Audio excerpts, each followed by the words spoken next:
Hooliganism is described as being rowdy, disruptive, out of control, aggressive and violent behaviour.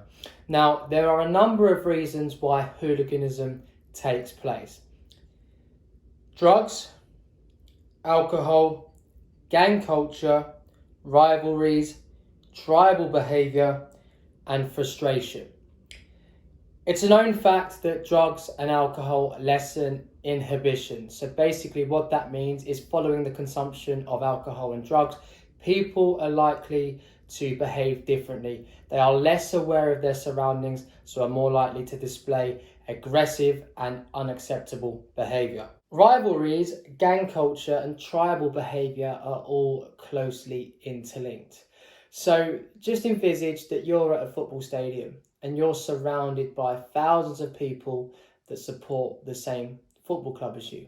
Now in that situation, there's a sense of loyalty, there's a sense of belonging, because you're suddenly surrounded by people that are passionate about exactly the same sports team that you are.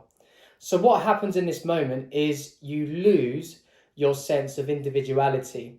So rather than behaving the way that you normally would, you're likely to behave in a slightly different way because you start to conform and behave like certain people around you. Now let's make this situation a little bit more spicy. If this is a local London derby, let's say Tottenham versus Arsenal, Arsenal are playing at the Emirates and Tottenham score in the 90th minute to then win 1-0.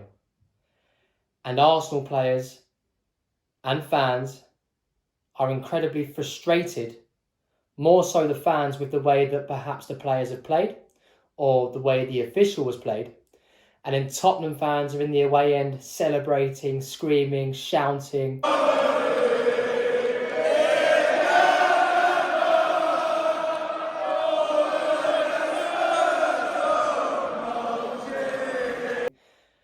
How do you think Arsenal fans might respond to that?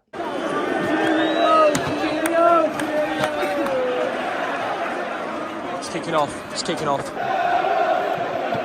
Oh, it's kicking off with the steward. It's off. Arsenal fans have lost the plot. Now, if you also, on top of that frustration, add drugs and alcohol, as well as a sense of belonging and the tension built up from this rivalry that's been in place for years, how might that then impact on fans' behaviour? I'll leave that with you and give you something to think about. So how do the authorities combat hooliganism? There are a number of tactics that they use. Firstly, they use CCTV. CCTV cameras are in all stadiums and surrounding areas. And the idea being that they are in place to act as a deterrent, but if anything were to happen, then the authorities can look at the footage, review it, and establish who was involved and exactly what happened. Secondly, we have stewards. So stewards normally stand in stadiums and stand outside the stadiums. They are there to help, but they stand in bright high-vis jackets. So they are clearly there to be noticed and hopefully again act as a deterrent. Police again are stood in stadiums and stood in surrounding areas to help manage fans and again act as a deterrent, but to be in place in case anything were to happen so they can deal with it as quickly and efficiently as possible.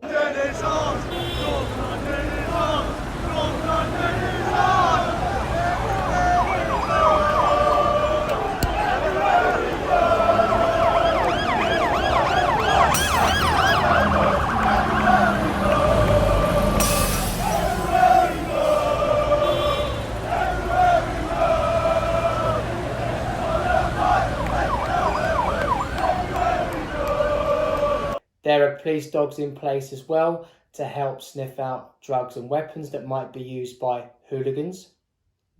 We then have horses. Now, horses are very useful for a number of reasons. One, they help manage crowds, but they also help police officers see over a long distance, so they can see what's happening ahead. It's almost like a bird's eye view, if you like. And they can also employ tactics to force fans from one area to another if they decide to charge towards fans. Helicopters. Helicopters do provide a bird's eye view inside the stadium, outside the stadium, so they can monitor whether there's any trouble inside the stadium or outside, and they will also be able to identify who is involved.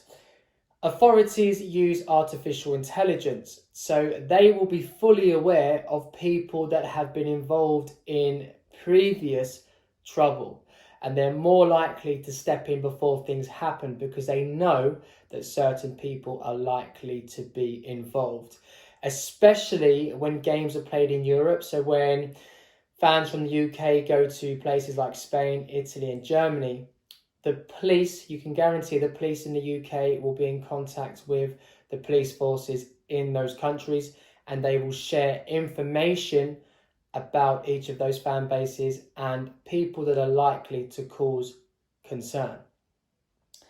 We then have fan segregation. So fans are obviously in the home end if they're supporting the home team, and away fans are given their small allocation.